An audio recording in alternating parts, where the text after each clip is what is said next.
Hello, I've got an unusual topic for you today. It's called our spiritual umbilical cord.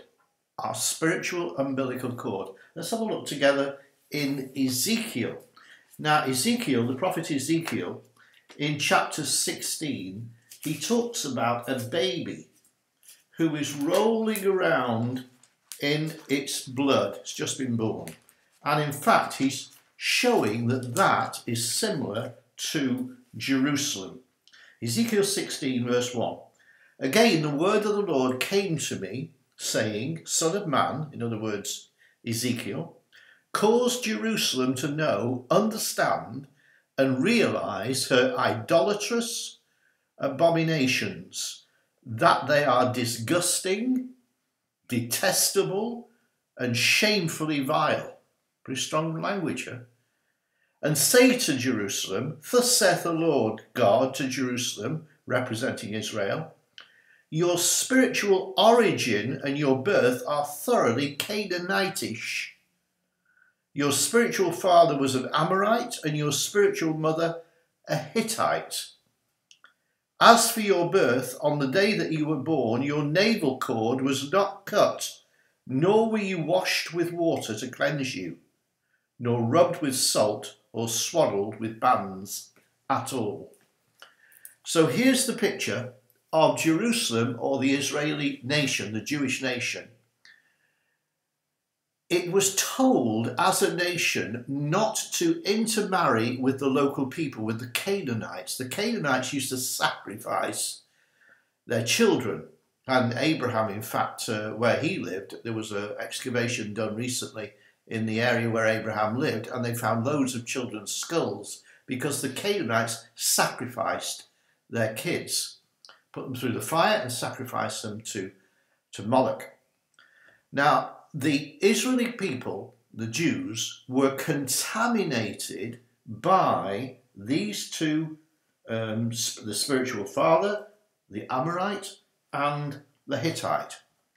These were pagans, and they were the spiritual parentage, as it were. In fact, the Jews were the Jews. They were brought out of Israel and told not to associate, not to intermarry, but of course they intermarried.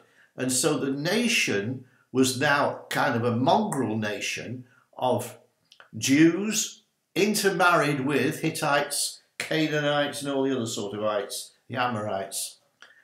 And because of that, they were likened to, the prophet likens the nation to a child whose umbilical cord was not cut. There it was, rolling around on the ground. As for your birth, in the day you were born, your navel cord was not cut. This is verse 4 of Ezekiel 16. Rolling in the blood of its birth. And that navel cord was not cut. Now, this is an illustration of the spiritual navel cord. We know that in the natural, the navel cord, the umbilical cord has to be cut to separate the baby from the mother. But our spiritual ancestry, in our bloodline, there are pagan, ungodly, idolatrous links that need to be cut. And here, the prophet is saying, these links link you to abominations that are disgusting, detestable, and shamefully vile. Now, these evil ancestors that had married into the Jewish nation and become kind of part of it, they were causing the Israelites not to worship God, but to worship idols. And they, of course, went up the hills and erected altars to those idols and sacrificed blood sacrifices on those altars. Now, in our individual bloodline, a lot of problems can come from altars that have been erected in our bloodline by our ancestors, and they have, made a sacrifice.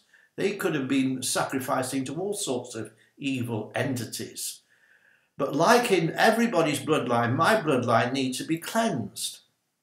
And I needed to realize that my ancestral bloodline had not had its umbilical cord cut. And so Veronica and I have been going through for the past few days a beautiful book which is written by Francis Miles, Dangerous Prayers from the Courts of Heaven that Destroy Evil Altars. And we've been taking time to read through. There are 36 prayers in there. And as you read through those prayers sincerely and mean them from your heart, you can actually cut the umbilical cord to that altar. And I'm not going through the personal details of what we've done today, but there are a number which are specifically important to Veronica and I. Let's just mention one, Jezebel. We both had Jezebel in our bloodline. And so this dominating need to control was in my side of the family and in Veronica's side of the family. And we have had to go back and cut that idol down and that idol altar down.